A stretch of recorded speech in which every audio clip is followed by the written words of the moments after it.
Hey, how's it going guys? Captain Kuba here, and today we have some news regarding God of War Fallen God. The cover art and description of issue number 4 came out a few days ago, and today we're going to be breaking it down. First, I want to read the description of the comic for you so you get an idea of the story themes for this issue. This is what it says. For as long as he has been the ghost of Sparta, Kratos has been a tool of violence for others. In a desperate attempt to reclaim control of his future and find peace, he fled far from the land of his ancestors only to find himself exactly where he was foretold he would be. How does one escape the torment of predestination? Does Kratos rail against the inevitable, or once again embrace fury to fell his foes, though it means he will be forever damned? What will be the fate of this fallen god? So even though Kratos managed to defeat the Sisters of Fate, he's still dealing with a similar power of predestination. This description is telling us that Kratos was foretold to arrive in Egypt all along.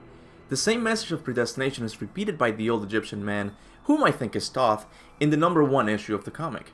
Now, the important question here is, who exactly is controlling Kratos' destiny? It can't be the Sisters of Fate, since 2 of them are stuck in the past and the other one is, well...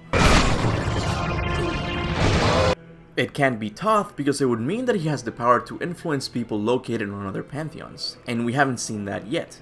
It also can't be Athena because if she had this power, she would have used it to her benefit at the ending of God of War 3.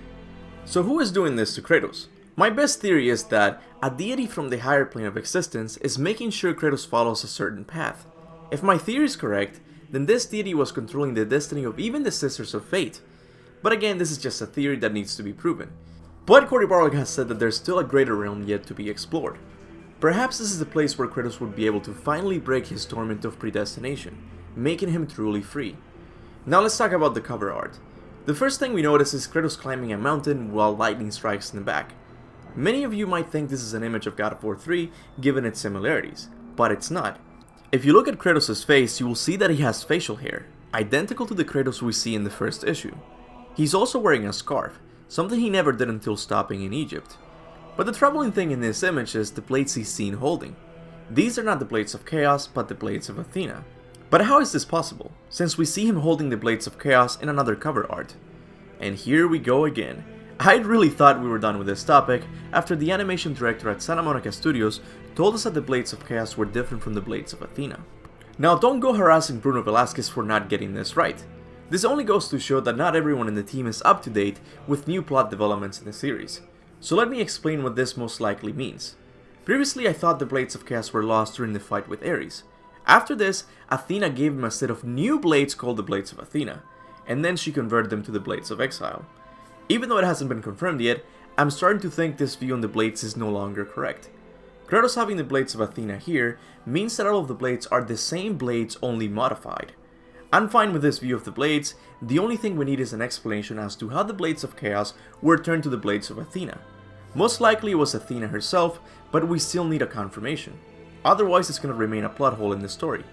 Anyway, we don't have to worry about this now, because this issue comes out in a few months. First we have to read issue number 2 and 3. I just thought it was a good idea to make a video about this because it seems like the lore of the Blades is going to change yet again. So let me know in the comment section below what you think about it. Do you think there's a higher power controlling Kratos' destiny? What do you think about the Blades in general? As always, I want to thank all of my generous members for continuing their support of the channel.